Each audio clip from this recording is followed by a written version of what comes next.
Modern life, the school run, work calls, inflation. Remember your lines. Scientists are carrying out pioneering research. The whole thing. Okay, the whole thing. The whole thing 3 Okay. times. Our brain never evolved for any of this, and yet here we are getting on with it as best as we can. And it's all thanks to our brain's incredible capacity to adapt, to learn, to grow. I'm on a journey to understand the miraculous plasticity of the human brain.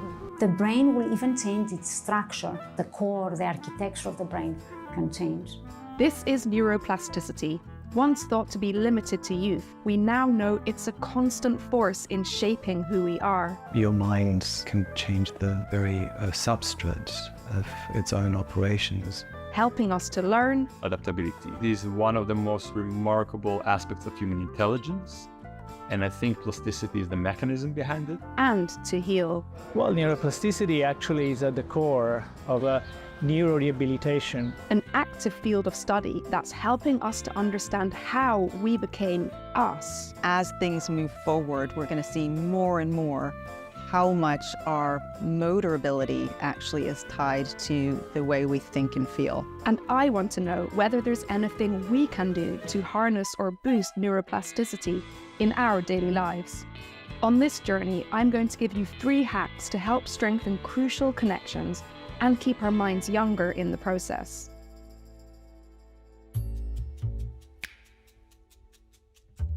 As a science journalist, I've always been fascinated by the workings of the mind. And today I've come to Royal Holloway, University of London, to scan my brain before embarking on a 6-week brain-altering course.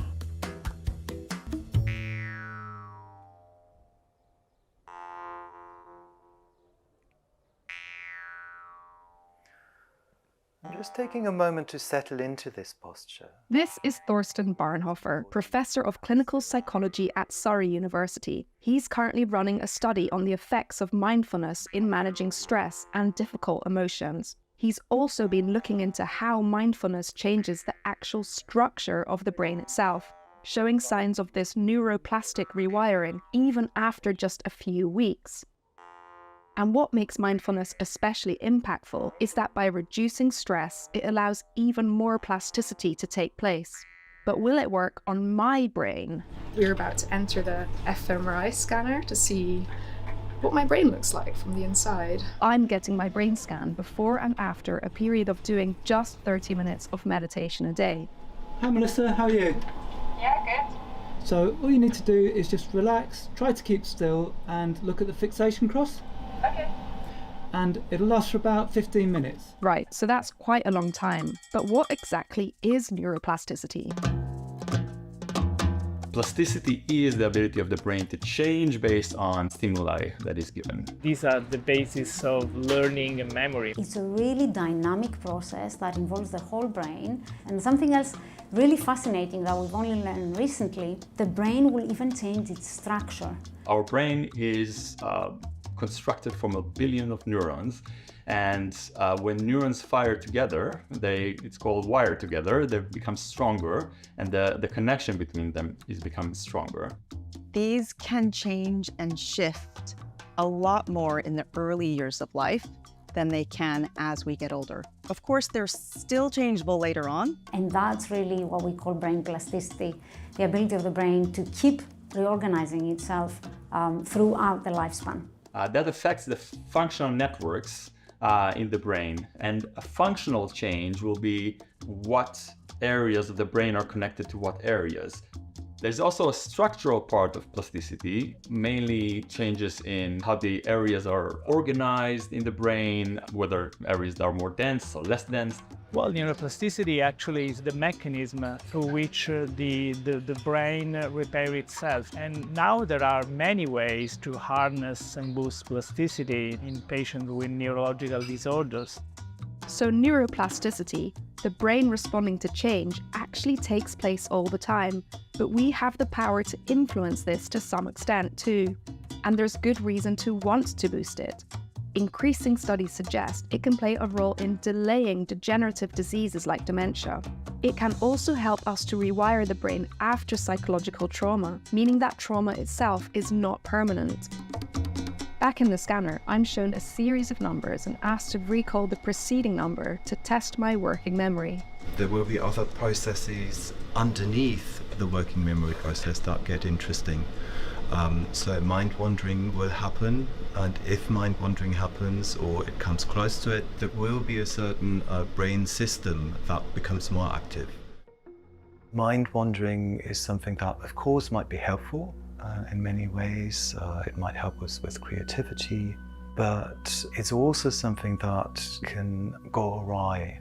And this is where repetitive thinking comes in, where ruminative thinking comes in, where worry comes in. And those are the factors which increase stress. Stress hormones, for example, cortisol, it will go up. And if levels of cortisol remain high, that can actually become toxic for your brain, for regions of your brain which are very plastic. This shows that stress, amongst many other things, is a direct inhibitor of neuroplasticity. So as part of my first brain hack, I'm training myself to manage stress through mindfulness. Over the following 6 weeks, I'm going to spend time learning to be as aware as possible to the present moment and see what impact this has on my brain. So what mindfulness does is it can buffer stress. You become aware of challenges. Those more ruminative responses, a tendency to worry. We can't take away the pain of any stressful situation, but there's a sense of us being able to choose what the next step is. So the very first step within this is to say, yes, let's come back from this complexity to something that is relatively simple and stay with that. So finding this point where the breath is most vivid for you, and then following the breath, moving into the body and out of the body. I feel calmer already. But my mind was is the idea to not let your mind wander. So I was thinking about like, oh, I need to send that email, I need to do this, and I was like, okay, no. How interesting! Think about breathing.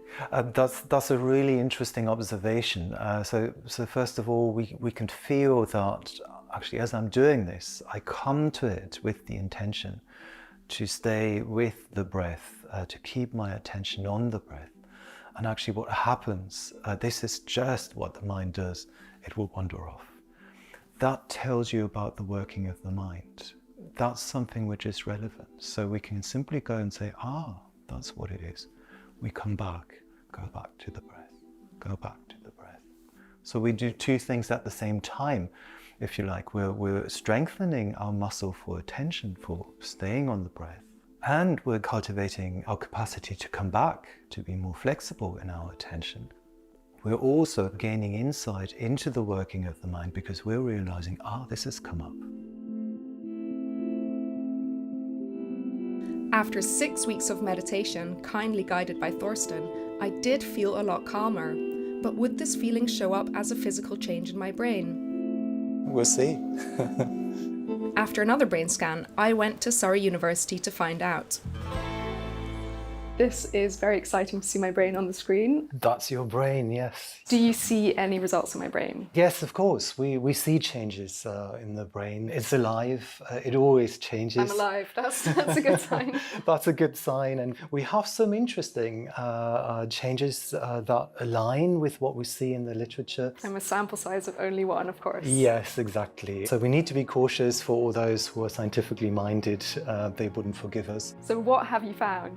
We looked at the amygdala, that's in light blue, one of each in each hemisphere, and they are very important for emotional processing. And we see change in that region, particularly... You do see change? Yeah. It's amazing. Yeah, the right amygdala is reduced in volume, and that's what you would expect as a stress reduction effect. So it gets bigger the more stressed we are. It's increased in people suffering from depression or anxiety disorders. And with mindfulness training, we see that reducing in volume, and there's a hint of that in your data. And I wasn't very stressed to begin with, but even so, we see a tiny decrease, which is, I think that's quite exciting.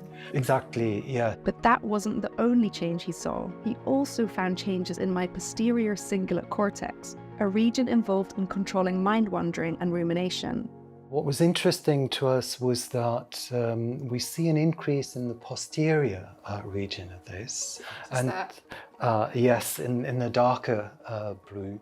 It's part of a wider distributed network in the brain, which is referred to as the default mode network. The system comes online when our mind wanders, and of course that's something which is very central to meditation. And we have seen in previous studies changes in this region, and that's exactly what we find in your data also, a small change in that direction. Did it increase in size or decrease? It increased in size, which should be an indication of an increased control. So literally just by being mindful, I managed to increase a part of my brain that prevents my mind wandering too much. Plasticity means that there's constant flux, so we would imagine that consistent input is needed.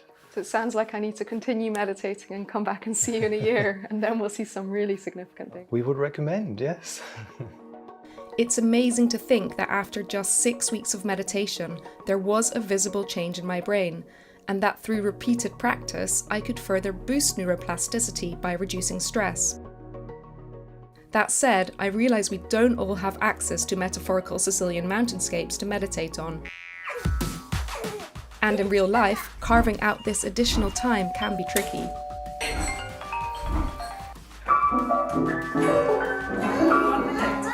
So in the following episodes, we'll be looking at other ways to harness and boost plasticity. Okay.